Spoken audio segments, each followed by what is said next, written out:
Salam sukacita. Kita ada di dalam pesta negeri timur.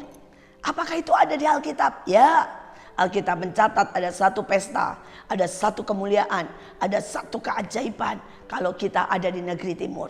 Sebuah negeri yang terdiri dari pulau-pulau, sebuah negeri yang akan dan pasti melihat lawatan.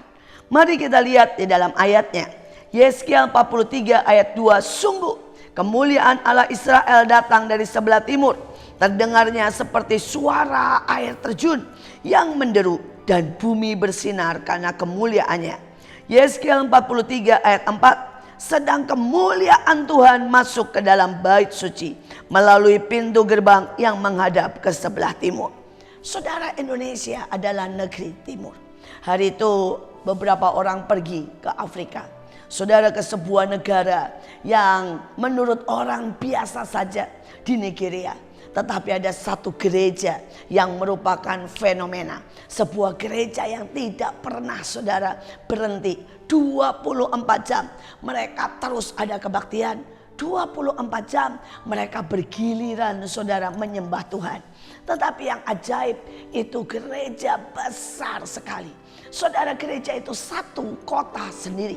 Saudara, kenapa nama di kota itu semuanya adalah nama Alkitab? Mulai dari Daud, Abraham, iman, kasih, pengharapan dan sebagainya. Dan begitu saudara sampai di airport, saudara berkata, saya mau ke gereja. Saudara akan diloloskan dari semua pemeriksaan. Saudara dijemput, saudara langsung dapat tempat tinggal karena ada hotel free. Dan saudara dapat makan sehari 3 kali. Saudara, dan mereka semua mengundang semua orang. Dan mereka berkata, silahkan datang. Kebaktian mereka hari demi hari. Setiap kali kebaktian kurang lebih 1 juta orang. Saudara, bayangkan 1 juta orang setiap hari berbakti, saudara. Dan besarnya aula mereka adalah 3 km kali 3 km. Mungkin beberapa saudara berkata ini fake, ini bohong. Silahkan datang. Dan saudara akan lihat sesuatu yang sangat ajaib di sana.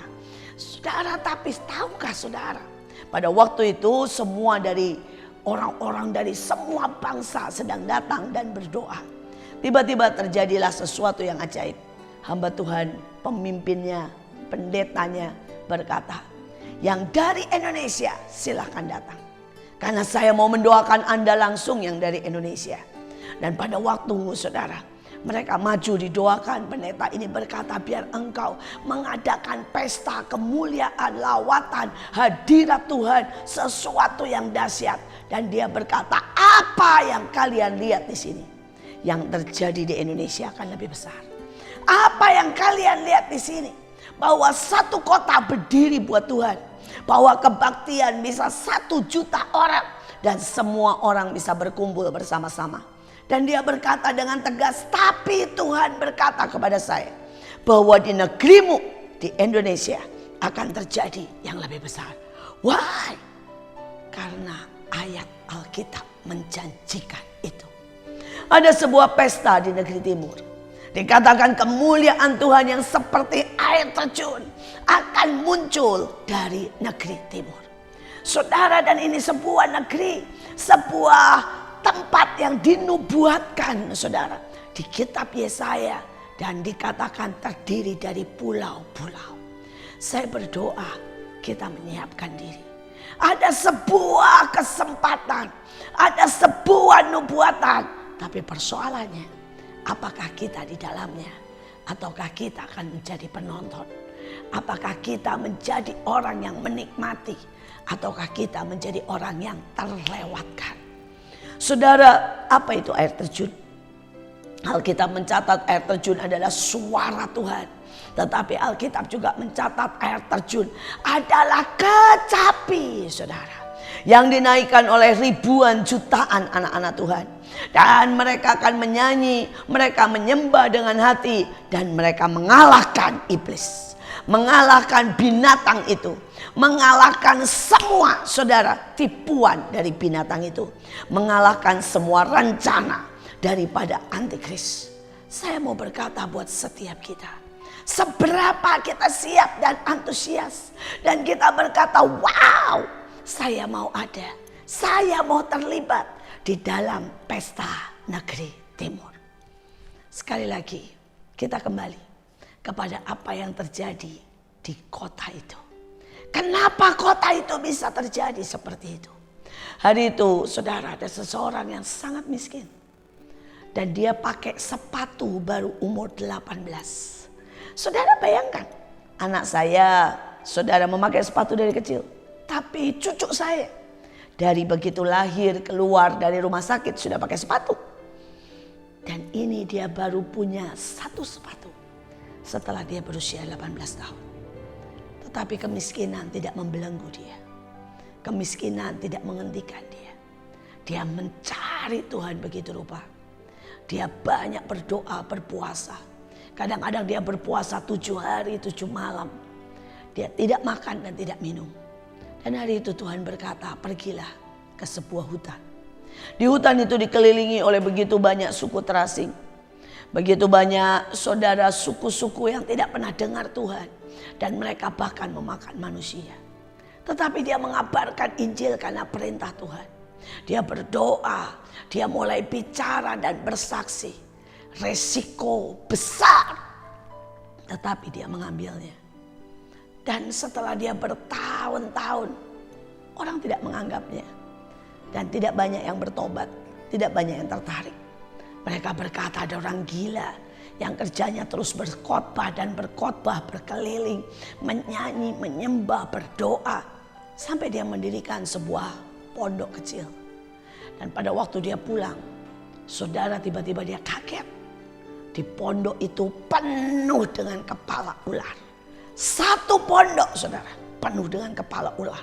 Saudara, ular itu masuk, kepalanya menjebol pintu dan tidak bisa keluar, tertrap di pondok itu.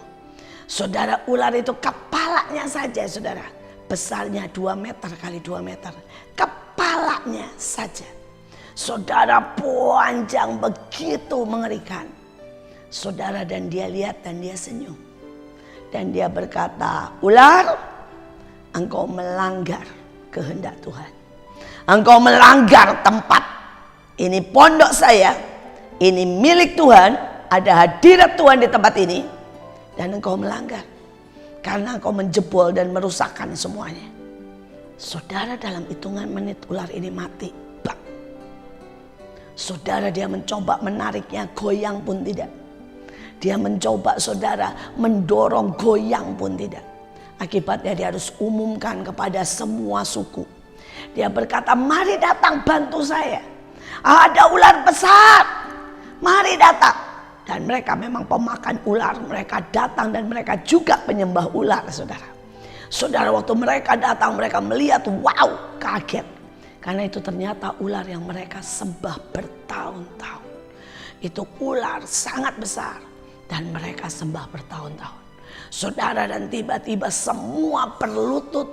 Semua menerima Yesus. Mereka melihat kuasa terbesar. Kuasa yang ajaib. Kuasa yang tidak berubah. Kuasa yang memberikan kita hak untuk menginjak ular dan kalajengking. Dan satu daerah itu, saudara, 7 suku dimenangkan bagi Kristus. Sejak hari itu, saudara, tempat itu berubah. Dan begitu banyak kota demi kota. Akhirnya mereka membangun satu kota. Dan akhirnya hari ini itulah gereja yang tadi saya sebutkan. Kalau itu bisa terjadi, di Indonesia bisa terjadi. Kalau mereka yang sudah mengalami berkata, ada yang lebih besar di negeri timur. Dan Alkitab mencatatnya. Mari saudara punya iman. Adakah orang-orang yang mau berdoa dan membayar harganya? Adakah orang-orang yang mau sungguh-sungguh berpuasa? Adakah orang-orang yang mau memberitakan di suku-suku terasing? Indonesia punya lebih dari 300 suku terasing. Saudara, maukah saudara kita ini meninggalkan zona nyaman kita dan menjadi berkat buat banyak orang lain? Mari siapkan, mari ambil bagian, mari jadi orang yang di dalam dan menikmati pesta di negeri timur. Tuhan Yesus memberkati.